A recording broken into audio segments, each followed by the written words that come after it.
ஆண்டவராகிய இயேசு கிறிஸ்துவின் நாமத்தில் உங்கள் யாவருக்கும் என் அன்பின் வாழ்த்தை தெரிவித்துக் கொள்கிறேன். நம்ம கிறிஸ்மஸ் ஒட்டி நிறைய காரியங்களை பார்த்து கொண்டு வருகிறோம். தொடர்ந்து அந்த தொடர் போதனையாக இந்த காரியத்தை பார்ப்போம். இன்றைக்கு நாம் பார்க்கிற காரியம் மத்தேயு எழுதின சுவிசேஷம் 2வது அதிகாரத்தில் ஏரோது ராஜாவின் நாட்களில் யூதேயாவில் உள்ள பெத்லகேமிலே இயேசு பிறந்த பொழுது கிழக்கிலிருந்து சாஸ்திரிகள் எருசலேமுக்கு வந்து, யூதருக்கு ராஜாவாக பிறந்திருக்கிறவர் எங்கே? கிழக்கிலே அவருடைய நட்சத்திரத்தை கண்டு அவரை பணிந்து கொள்ள வந்தோம் என்றார்கள். கிறிஸ்துக்குள் பிரியமானவர்களே, கிழக்கிலிருந்து சில சாஸ்திரிகள் என்ன பண்ணுறாங்க, கிறிஸ்து பிறந்திருக்கிற அந்த கிறிஸ்மஸ் அன்னைக்கு அவரை பார்க்கணும்னு சொல்லி கிழக்கிலிருந்து சாஸ்திரிகள் வந்து ஏரோது ராஜாட்ட கேட்குறாங்க. என்ன கேட்குறாங்கன்னா, யூதருக்கு ராஜாவாக பிறந்தவர் எங்கே அப்படின்னு கேட்குறாரு. யார்கிட்ட கேட்குறாங்க? ராஜாட்டே போய் கேட்குறாங்க. ஏரோது ராஜா இப்போ அரசாண்டு கொண்டு இருக்கிறான். அவனிடத்துல போய் கேட்குறாங்க. என்ன கேட்குறாங்கன்னா, யூதருக்கு ராஜாவாக பிறந்தவர் எங்கப்பா அப்படின்னு கேட்குறாங்க. அப்படி கேட்கும்போது என்ன நடக்குது? ஏரோது ராஜா அதை கேட்ட பொழுது அவனும் அவனோட கூட எருசலேம் நகரத்தார் அனைவரும் கலங்கினார்கள். பாருங்கள், சரி அவர் கலங்குறாரு, ஓகே. ஏரோது ராஜா, நம்ம ராஜாவாக இருக்கிறோம், நம்ம பதவியை யாரோ பறிச்சிட போகிறாங்க, யாரோ பிறந்திருக்கிறாங்கன்னு சொல்லி அவர் பயப்படுறாரு, ஓகே. ஆனால் அவங்க கலங்குறாங்க, ஓகே. ஆனால் மொத்த எருசலேம் நகரத்தாருமே கலங்கினார்கள் வேதத்தில் வாசிக்கிறோம். இப்போ பார்க்கும்போது இந்த எருசலேம் நகரத்தில் அன்றைக்கு இருந்த 2 வயதுக்குட்பட்ட எல்லா ஆண் பிள்ளைகளையும் இந்த ஏரோது ராஜா என்ன செய்கிறாரு? கொலை செய்யும்படி கட்டளையிடுறாரு. காரணம் என்ன? யார் கிறிஸ்துன்னு அவங்க என்ன பண்ணல, தெரியல. அவருக்கு இயேசு எங்கே பிறந்திருக்கிறாருன்னு சொல்லி அவங்களுக்கு தெரியல. தெரியாமல் என்ன செய்கிறான்? அநியாயமாக சின்ன குழந்தைகள் என்ன பண்ணுறான்? ஏரோது ராஜா கொலை செய்யும்படிக்கு கட்டளையிடுறான். இந்த அநியாயம் என்ன பண்ணுது? அந்த பெத்லகேமில் நடக்குது. பெத்லகேமில் அந்த நகரத்தை சுற்றிலும் இருக்கிற 2 வயதுக்குட்பட்ட எல்லா ஆண் பிள்ளைகளையும் கொலை செஞ்சிடறான். இந்த சாஸ்திரிகள் என்ன பண்ணுறாங்க? தேவனால் எச்சரிக்கப்பட்டு என்ன பண்ணுறாங்க? அவன் திரும்ப வந்து அந்த விசாரித்து சொல்லுங்கள், அந்த குழந்தை எங்கே இருக்குது, நானும் பணிந்து கொள்கிறேன்னு தந்திரமாக சொன்னான்.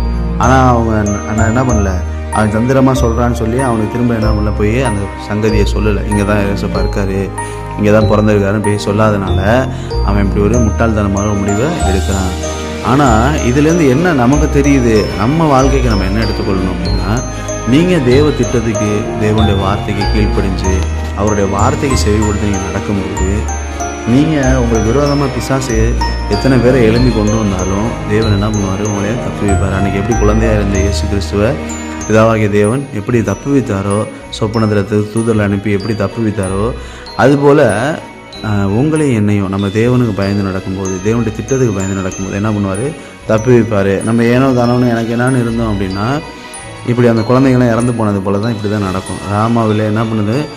ராகேல் தன் பிள்ளைகளுக்காக இல்லாததுனால அழுகிறான்னு சொல்லி எதையுமே எதுக்கு சொன்னபடி அப்படி நடக்குதுன்னு வேதத்தில் வாசிக்கிறோம். அப்போ பிசாசு பாருங்கள் எவ்வளோ தந்திரமாக ஆண்டவரை கொலை செய்யணும், இயேசுவை எப்படியாவது கொன்றுடணும், தேவ திட்டம் நடக்கக்கூடாதுன்னு நினச்சி அத்தனை குழந்தைங்களை கொலை செய்கிறான்.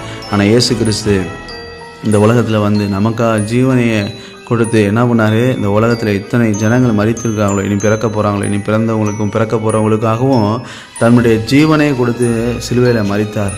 3ஆம் நாள் உயிரோடு அவர் எழுந்திருக்கிறார். அந்த மரணத்தை ஜெயித்த ஆண்டவராக இயேசு கிறிஸ்து பிறக்கக்கூடாது, இந்த மீட்பின் திட்டம் நடக்கக்கூடாதுன்னு பிசாசு தடை பண்ண பார்க்குறான். ஆனால் ஒரே ஒரு விஷயம் புரிஞ்சுக்குங்க, உங்களுடைய வாழ்க்கையிலையும் என்னுடைய வாழ்க்கையிலையும் தேவன் நிர்ணயித்தது நிச்சயமாக நடக்கும். இதை நீங்கள் 100% நம்பலாம்.